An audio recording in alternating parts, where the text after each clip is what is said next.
In this BDRSuite demo, I'll show you how to configure tape backups and restore data from them. BDRSuite's tape backup provides secure, long-term storage, ensuring compliance and extra protection with secondary backups. It's a cost-effective solution that maintains data integrity over time and scales smoothly as data volumes grow. To begin, download and install the BDRSuite backup server. Once installed, open the BDRSuite console. For a step-by-step video on the installation process, check the link in the description. Next, enter your username and password, then click Sign In to access the server. Now, let's add the tape as a secondary storage option. Navigate to Hypervisors, Servers, and Endpoints tab. Then select Secondary Copy, followed by Tape Archive, and select Tape Infrastructure. Click on Add Tape Server to add the server connected to the tape device you plan to use for data archival. In the Add Tape Server window, select the preferred library type and enter the IP address along with the credentials for the tape server. Remember, the default port is set to 32009. Finally, click on Save to complete the process. Once done, the tape server will be listed in BDRSuite.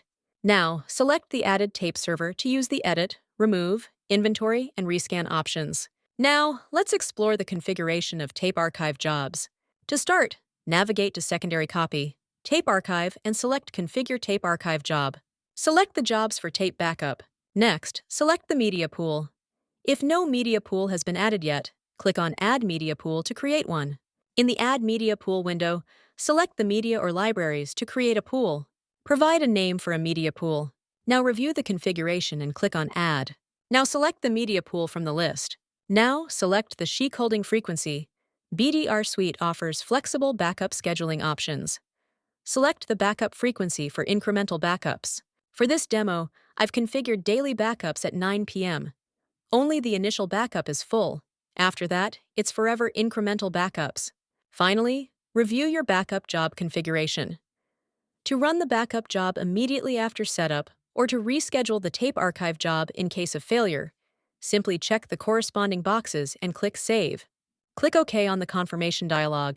Now, you'll be redirected to the Restore Backup Data page. Click on the progress icon to view the status of your backup progress. Once the backup is completed, you can edit, check status, view reports, and manage your backup jobs from here.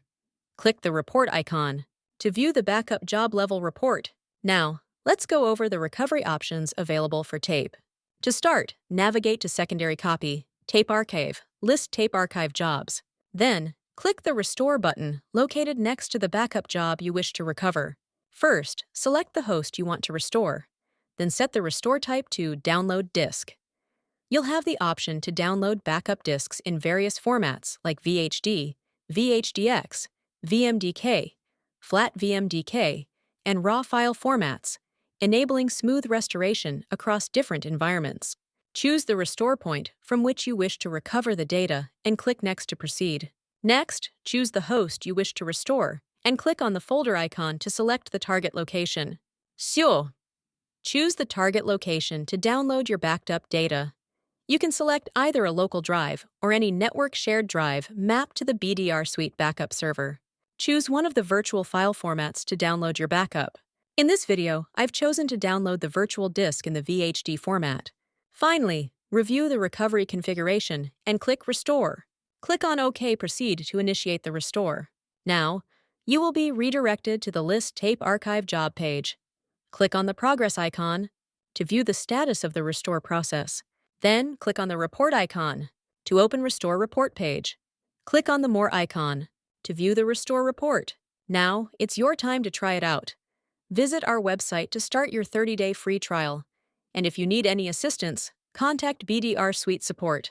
Thanks for watching.